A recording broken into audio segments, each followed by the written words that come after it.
निज भक्तन की लाज बचाते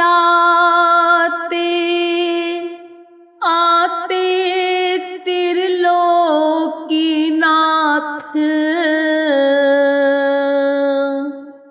बन कर नाविक नाव चलाते,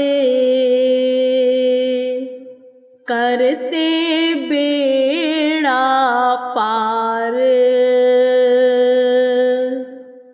बन कर नाविक नाव चलाते, करते बेड़ा पार। बोलो जयकारा बोल मेरे श्री गुरु महाराज की जय।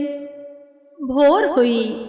अमृत वेला में यह समाचार सब और फैल गया कि मद्रास में बहुत पानी आ गया है और लोग डूब रहे हैं।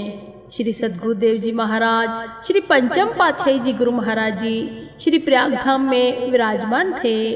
श्री गुरु महाराज जी ने निजी सेवादारों को बुलाकर फरमाया कि हमें अभी तुरंत ही मद्रास जाना होगा। पुनः नेत्र मूंद कर दोनों कर कमलों से ऐसे जोर लगाया जैसे किसी को खींच रहे हो। सेवादार श्री गुरु महाराज जी के इस रूप को देखकर असमंजस में पड़ गए। महापुरुषों की अगम मोज के रहस्य को भला कौन जान सकता है। गुरुमुखों, ये उन दिनों की बात है जब मद्रास में बाढ़ आई थी और वहां पर भक्त जी बाढ़ में फंस गए थे। पानी घरों की छतों तक पहुंच गया था। प्रेमी भक्तजन श्री गुरु महाराज जी का स्वरूप लेकर गले से लगाकर मन ही मन इस संकट से उभारने के लिए प्रार्थना करने लगा।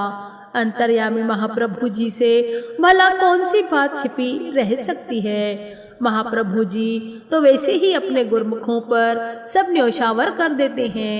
इस संकट की घड़ी में महापुरुषों के अलावा हम जीवों का कौन सहाय हो सकता है, कौन संगी साथी बन सकता है।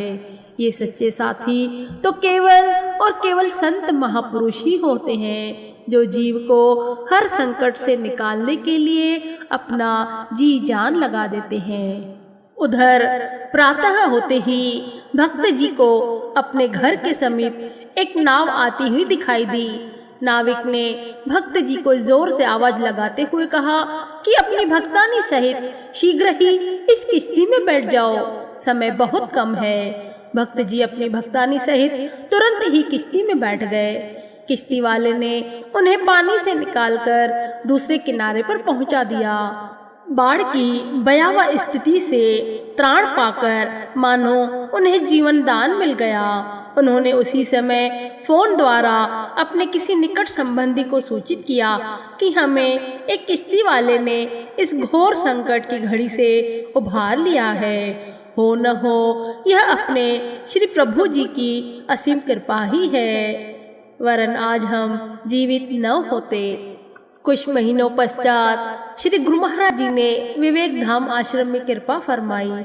भक्त जी को जैसे ही यह शुभ सूचना मिली तो वे तुरंत ही भक्तानी सहित आश्रम पर पहुंच गए। जब श्री चरणों में उपस्थित होने का सुअवसर मिला तो भक्त जी की आंखों से झरझर आंसू बहने लगे, जो थमने का नाम ही नहीं ले रहे थे।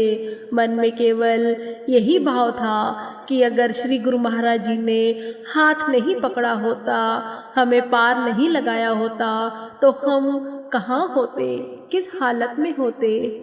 महापुरुषों के उपकारों का बदला इस जन्म में तो क्या किसी भी जन्म में हम जीव नहीं चुका सकते, क्योंकि उनके उपकार अनंत है और हमारी सेवा में बहुत कमियां हैं। फिर भी संत महापुरुष तो बड़े ही दयालु हैं, बड़े ही कृपालु हैं। वे हम गुरुमुखों का पल पल हाथ पकड़ते हैं, पल पल हमारी संभाल करते हैं, हमें भक्ति के पथ पर चलाकर हमारा जीवन सफल बनाते हैं। यह तन विष की बेलरी गुरु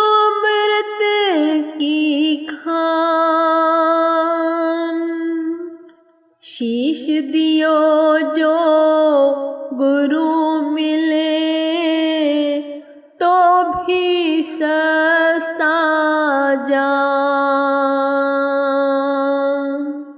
शीश दियो जो गुरु मिले तो भी सस्ता जान। कबीरदास जी अपनी वाणी में संत सद्गुरु की महिमा का वर्णन करते हुए समझाते हैं कि ये तन विष की बेलरी, ये जो शरीर मिला है, ये जो तन मिला है, यह विष की जड़ के समान है, जहर के समान है। इसमें कई प्रकार के विकार भरे हुए हैं जो मनुष्य जीवन को खराब कर देते हैं। ये तो नाशवान है, इसका कोई स्थायी स्थान नहीं है। आज है, कल का पता नहीं, किंतु गुरु तो सर्वकला समर्थ है। वे तो साक्षात त्रिलोकीनाथ, अमृत की खान है। वे सदा ही अपने प्रेमियों पर सत्संग रूपी, कृपा रूपी, नाम रूपी अमृत बरसाते हैं। वे सदा ही अमर हैं। अगर उनके चरणों की सेवा के बदले अपना शीश भी देना पड़े, अपना सर भी देना पड़े, तो भी वह कम है, वह सस्ता जान पड़ता है। उसका कोई मोल नहीं है, क्योंकि संत सद्गुरु के उपकार हम जीवों पर अनंत है और यह जीवा उनकी महिमा का वर्णन करने में असमर्थ है। ऐसे पर उपकारी सतगुर मिले कहाँ किस ओर। पल पल हम तो शुक्र मनाए, महिमा उनकी गाए। पल पल हम तो शुक्र मनाए, महिमा उनकी गाए। गुरमुखों, हम भजन में भी सुनते हैं, तेरी महिमा अगम अपार है, तेरी घर घर जय जयकार है। तेरे लोकी में सबसे सुंदर प्यारा श्री दरबार है, ये प्यारा श्री दरबार है। हकीकत में श्री गुरु महाराज जी ने हम जीवों पर अनेकों अनेक उपकार करके श्री परमहंस अद्वैत मत आश्रम की स्थापना करके हम जीवों पर कृपा बरसाई है।